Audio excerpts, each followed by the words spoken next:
Hello and welcome to Dialogue. As we approach the 3-year anniversary of the war in Ukraine, there is still no end in sight. U.S. President Donald Trump, who once vowed to end the war within 24 hours after taking office, has been actively working on a peace deal, which many expect will be presented soon.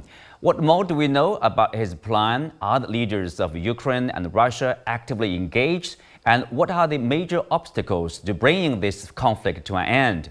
Join us for today's discussion from Beijing. I'm Xu Qinduo.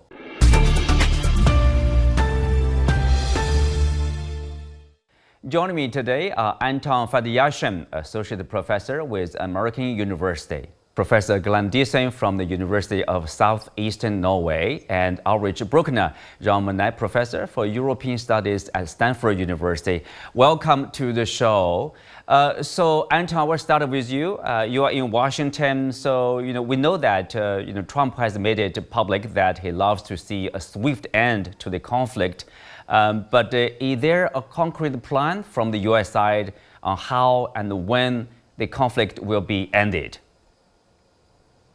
There doesn't seem to be a concrete plan yet, and the fact that we've had all sorts of leaks over the past weeks, different pieces of the alleged plan, tells me that the administration is in the process of developing one. But the person in charge of that, Keith Kellogg, may have been good at his military job, but has no diplomatic background. And so I'm afraid that the Trump administration is starting with a handicap in terms of having a person in charge who doesn't have a good feel for the balance of international politics. And judging by some of the statements coming out of the Trump administration about the facts on the ground, they may not have a terribly good grasp on just how desperate the situation has become for Ukraine. Now, we will be seeing how things develop. I predict that we will have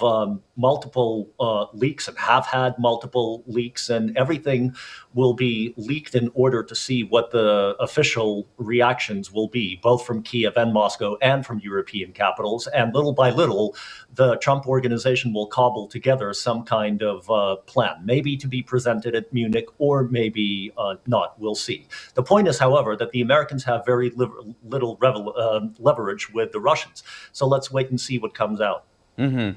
Professor Brueckner, what's the expectation from the European side? They have a defense summit not long ago, and of course there's a concern of obviously Washington talking to Moscow directly without the participation of the Ukrainian side, the participation of the European Union. Is that a serious concern? And what's the expectation anyway out of Washington? Well, the Europeans see the situation exactly in the same way. No one expects Kellogg to come out with a detailed plan. Whether this is a major disadvantage, of course, depends on what the expected outcome should be. Many people think that Trump wants to be remembered as the one who ended the war. And if this is a top priority, he probably cares less about the consequences for every party involved. And that is something that is concerning not only for the Ukrainians, but also for Central and Eastern European countries that see this not just as a territorial conflict between Russia and Ukraine, but as a threat to the European Union or the Western model as such. So from that perspective, it's good that the United States is working on something, and that we will have the Munich Security Conference to discuss the different options. But no one really believes that there will be a master plan and things would change overnight. This is noise during election campaigns, but this is nothing that will happen on the ground. Obviously, this is a process that will take time. So, Glenn, the Russian Foreign Ministry basically not long ago stated that the U.S. needs to formulate its policy, to which Moscow could then base its position. So, what would you say about the expectation, from Moscow about, what's going to be offered from Trump administration? Well, I think the core of any peace agreement, which the Russians will not compromise on, is the idea of restoring Ukraine's neutrality. Because it's important to remember that this war was triggered by the efforts to pull Ukraine into the NATO orbit, which the Russians consider to be an existential threat. So this is really at the core. This is something we also learned immediately after the Russians invaded Ukraine. That is, the main demand they had was for Ukraine to be neutral. This is the deal which the Americans and British helped to sabotage. Now, of course, a lot of things have changed over the past 3 years. It's not only what they wanted in Istanbul. The Russians will also demand territorial concessions. Now, whether or not they will demand to hold on to all territories which they claim, which is the 4 oblasts, much of the territory they don't actually control at the moment. So there might be room for territorial swaps, but essentially it has to be neutrality and these territorial concessions. Now, the Russians also want a regime change, but so far, Kellogg has already suggested that Ukraine must hold elections, and this effectively means that Zelensky is gone because there's very few who would actually vote for him. And if this can be coupled with some guarantees of basic rights for Russian speakers, as language rights, political rights, religious rights, which were deprived from them, then this could be possibly enough for the Russians as well. I think the main problem which we'll run into will be the demand for security guarantees. Again, the Ukrainians have suggested they wanted 200,000 troops. Of course, this doesn't work. The main reason why the war started was because of NATO's incursion into Ukraine. Now, obviously NATO can't be the solution, so I don't see this happening. Also, it's very dangerous to have a political settlement in which there might be incentives to restart a conflict. Now, if a conflict would restart and Ukraine would have NATO on its side against Russia, it would be too strong incentives. So I think the Russians will push for the West to do a clean break with Ukraine. But again, this will be a very hard sell to the American political class, the Europeans, and not the least the Ukrainians. Mm-hmm. Anton, to you here, but whatever reaction or response Washington may receive from Moscow, from European countries, from Ukraine, but they basically have some idea, before they talk to anyone about how to end this conflict, right?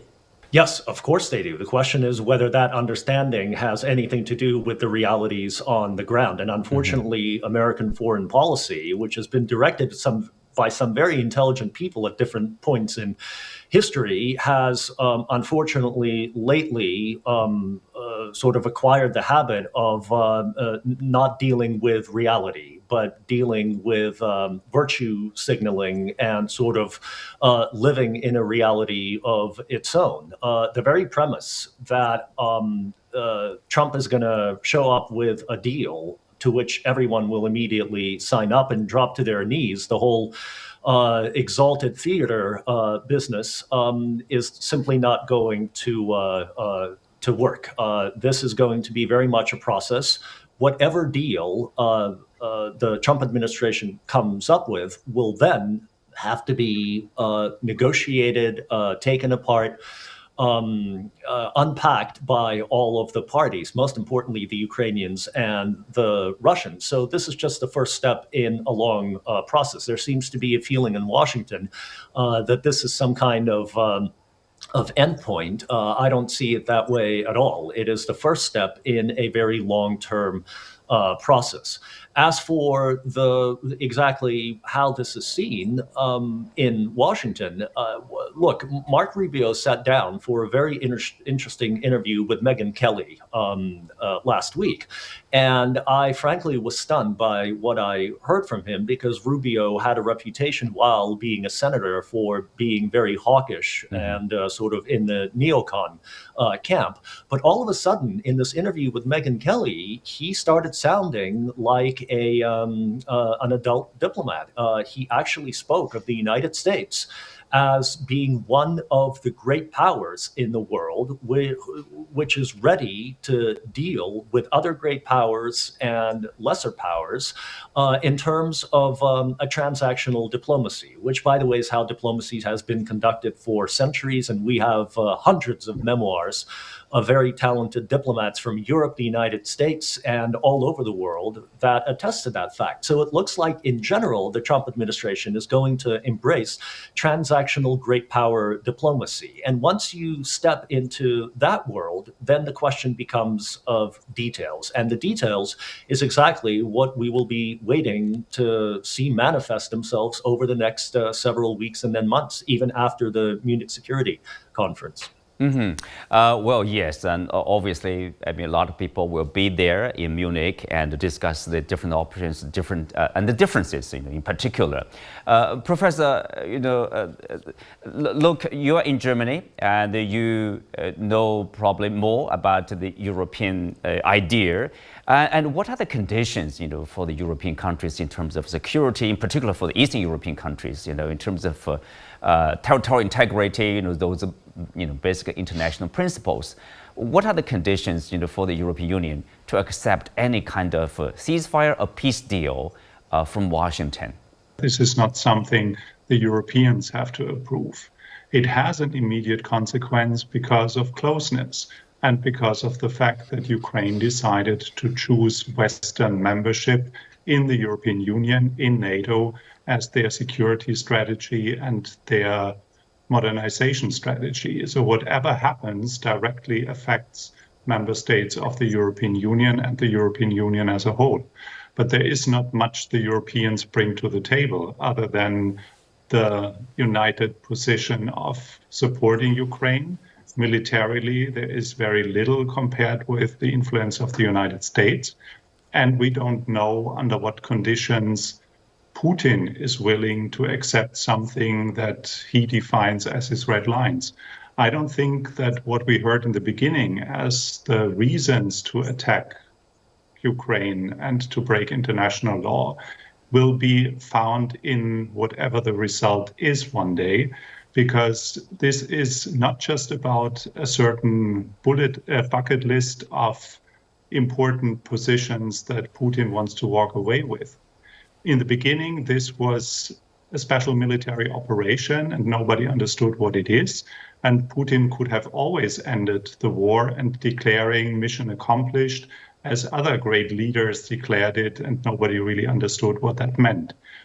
What I mean by this is that in the end, the pressure that could also be increased by the United States if Trump isn't happy with the feedback that he receives for plans or elements of the plan could be also a game changer if, for example, the oil price drops and the Russian economy will be ruined. Then we suddenly see something of a formula for a compromise that at the moment would appear as unthinkable. Yeah, that's a good point, Glenn. Trump himself threatened to impose further sanctions on Moscow if Moscow probably failed to agree with whatever plan they have. How likely is that kind of a scenario? Well, I'm not sure how serious Trump is. It's always said one shouldn't take him to literally. Again, on one hand, he's saying that how he's a friend of Russia. He recognizes the main security concerns. He recognizes it was a huge mistake to try to expand Ukraine as NATO into Ukraine. And then in the same tweet, he can, of course, threaten the Russians trying to crush their economy. So I think this gives him some room of maneuver, but and also it helps him to deal with the different voices or the audiences he speaks with. But I'm not sure exactly what he's going to do. For example, convincing the Saudis to lower the oil price, I don't see this as something that Saudi Arabia can even do. And I hope that he's aware of this, that this is not something they can do at the moment. My greatest concern with Trump was more than when he suggested 1 million, that is 1 million Russian soldiers being killed, and that the Russian economy was in bad shape. If he actually believes this is very problematic, because he will go into negotiations assuming the US has more leverage than it actually does. And this is a problem. Then he can enter negotiations with ultimatums and threats. And this is something that the Russians won't accept, because this, again, they see this as being an issue of survival. So they're not going to respond to any of this. And so I think it's also a mistake, therefore, to suggest that the Russians could have ended this at any time. Keep in mind that once they invaded, on the first day after the invasion, Zelensky did confirm that the Russians were in contact with him to negotiate the neutrality. But it was the NATO countries that convinced him to abandon these deals. And then the NATO countries went on for 3 years of boycotting all diplomatic relations with the Russians, no negotiations. And even the Ukrainians put a decree making it illegal to even have negotiations with the Russians. So how would this special military operation end when the West isn't even willing to discuss any of the Russian security concerns about talking about putting a halt to NATO expansion? So I don't really, I think that, the conditions were set in place for a long war. So but in terms of Trump, I'm really not sure what is said, what is bluster, and what is real policy. So Anton, do you think the U.S., our Trump organization has enough enough sway on Russia, has enough to pressure Moscow probably to make concessions or to accept the deal made from Washington? No, the answer to that question is no. Trump administration has very little leverage. And here I have to agree with Glenn that the idea that the Russians have lost 1 million soldiers means that they simply do not have an army. And if you truly believe that, then I'd love to hear an explanation for why it is that the Russian army keeps moving westwards in Ukraine on a daily basis. So the Russians have not lost that many people, although they've certainly sustained casualties. Their army, according to U.S. news, is the best in the world right now, given its budget and its battle experience. And it is the Ukrainian army, unfortunately for the Ukrainians, that is suffering such losses that the Zelensky government is considering lowering the draft age to 18 years old. Okay, so the threat of sanctions on Russia rings hollow because we know that the Trump administration already approached the Saudis to try to lower the oil price, but that's not in any of the OPEC Plus members' interests. So they're not going to do it, and the Saudis already refused. The Biden administration already imposed sanctions on Russian oil. I don't see what the Americans can do to complicate things further. And finally, according to the IMF, the fastest growing economy in Europe over the past 2 years has been the Russian one. So economic sanctions are going to have a limited effect. Militarily, no amount of weapons is going to help the Ukrainians raise and train an army unless they have a lot of time, and time is not on their side. So in terms of leverage, the Trump administration and the EU, unfortunately for them, have very little influence on Russia. So ultimately, it will be Moscow that will be in the driver's seat. And the faster the Ukrainians come to the negotiating table, the better it will be for them and for the Russians and for the Europeans. Yes. Professor Brueckner, of course, if at least there's one version of the leak from Washington. We don't know whether it's true or not, but it does touch upon some of the contents, we refer to. For example, there's one version of the peace plan that includes no NATO membership for Ukraine. And then there's a ceasefire by Easter, April 20th. And also Kiev will withdraw from Kursk and also recognize Russian sovereignty over the territories and its capture. And the EU will take care of the reconstruction. EU and the UK soldiers will police its demilitarized zones. Is that acceptable for the European Union? And related to that is a question, the concern expressed by President Zelensky about Washington speaking to Moscow directly without the involvement of Ukraine. Obviously, if you are not on the table, you will be like your interests will not be better protected. Is that also kind of a similar concern shared by European Union? Well, at this point, if you would ask any European government if that would be the plan, would be acceptable and you can sell this domestically after throwing so much money and political weight in to support Ukraine, the answer would be no, it's not acceptable.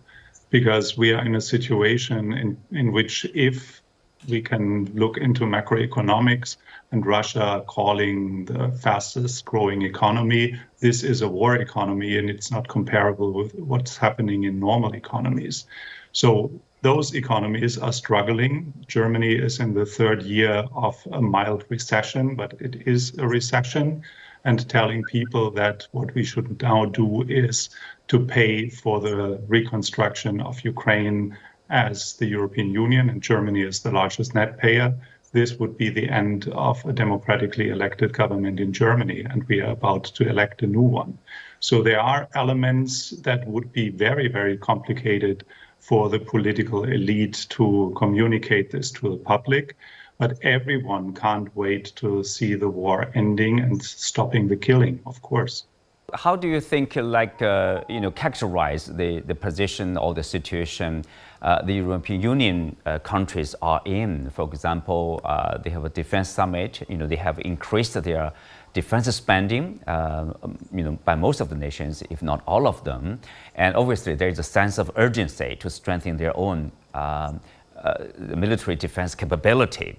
But if there's a deal that is not to, let's say, their like to what they are expecting for, and what will they do to protect their own interests, including the security, for example, of those Eastern European countries?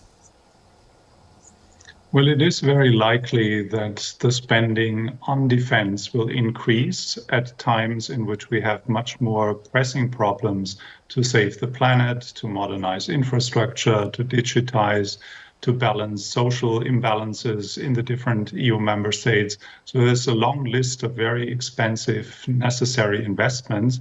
And on top of it is the consumption of investing in defense. This is, on the one hand, the price that the United States ask for the support for the European security situation on the ground in Ukraine. And on the other hand, it's necessary to lower the dependency from the United States of America. So although a lot of things are unclear, it's quite likely that we will see an increased spending. Whether this leads to something that Macron is wishing for as strategic autonomy, this remains to be seen, because we haven't seen much practical changes other than an increase in numbers. Mm-hmm. What about the possible effects of, say, the Trump tariffs on the European Union? Well, everyone is prepared for a more confrontational relationship, while on the other hand, what we saw in the context of the Greenland case is that Trump discovered how strategically important the European continent is for American security. So we are not just ignorable, and the pivot to Asia will be the big theater in the future. There is a national interest in the United States to have reliable partners in Europe, and that will also be part of the package in which trade policy is one thing, but collective security is another one. Collective security, will Greenland finally be in the hands of the Americans? Well, that's not the point in terms of we own it or whatever the rhetoric has been. Greenland is of a strategic importance for the United States, especially if the ice is melting in the region. There is on top an interest in exploiting the rare earth and the minerals and everything you will find under the ice. But this idea of taking 98% of a NATO member territory, which is Denmark, because it's in American security interests, is a very different world compared with what we thought is the logic of multilateralism and the rule of law. Yes, it's a good point. Glam, you're also from the European, country. How do you look at the relationship between the U.S. and the European Union, related to Ukraine issue, related to, say, the Greenland, the fate of Greenland, let's say? Well, I think it's becoming more and more defined by the lack of symmetry in power, because keep in mind that, especially from the 1990s, the goal of the Europeans was largely to have a collective hegemony of the West, a benign hegemon, but nonetheless resting on two pillars, which was an equal partnership between the US and the EU. Now, the problem is that over time, the United States, especially over the past decade, the United States grew more powerful and the EU began to stagnate. And of course, by going along with this proxy war, a key problem for the Europeans, they made themselves excessively dependent on American security. Once you become too dependent on the US for security, they can convert this into both political and economic loyalties. And this is what you see now. The Americans are not just demanding that the Europeans cut themselves off from Russian energy, but now also increasingly from China. And there will be less and less room for maneuver for the Europeans. And this is a huge problem because in this emerging multipolarity, the Europeans should really be diversifying their ties, but instead there seems to be a desperation in terms of restoring the 1990s, this collective hegemon of the West. So they tend to double down on only linking themselves to a US. And frankly, the US has then less to offer Europe, and it's also more willing to demand more, as well as it's pivoting its strategic focus. So I don't think we focus a lot on Trump, the fact that he wants to seize EU territory. But again, under Biden, they destroyed the Nord Stream pipeline. They put this Inflation Reduction Act in place, which essentially cannibalized a lot of European industries. So I think they can, there's no symmetry in the relationship, and this is the problem. The EU made itself excessively dependent on the US, and the US can more or less do what it wants now. So I think this is the problem for the Europeans in the years to come. They've been too used to being the subject of security, the one who moved the pieces around. And I think they slowly will realize that they have become the object, that is, the pieces being moved around by the Americans. Mm-hmm. Anton, how do you see the prospect of the future relationship between the European Union and Washington? I think dependence on Washington is going to be the key here, unfortunately, for the Europeans. For the Americans, it is Asia that has emerged as the central geographical area of concern. And this is not a Trump development. Remember that the great pivot to Asia began under Obama. And since the European countries had gotten used during the Cold War to having the Americans pay for their security, even increasing their budgets to the 5% of GDP that's being thrown around these days, isn't going to cover all of their security interests, especially if NATO continues to expand in the East, or, by the way, if NATO decides to expand into the Pacific, about which NATO officials have spoken publicly and on numerous occasions. This simply makes the Europeans more dependent on the Americans because the Europeans don't want to pay for their security. So they're going to have to make a decision. Either you pursue expansion into the world's regions as part of NATO, or you focus on your economies, your own economies and your populations. But you can't have both at the same time. And this, by the way, raises a bigger and philosophical question about the relationship between the EU and NATO, because I've noticed over the past 10 years that they have become increasingly indistinguishable. On that note, we are concluding today's show. Many thanks to our guests. You can also watch us on the CGTN app on YouTube. I'm Xu Qinduo. Thanks for being with us. See you next time.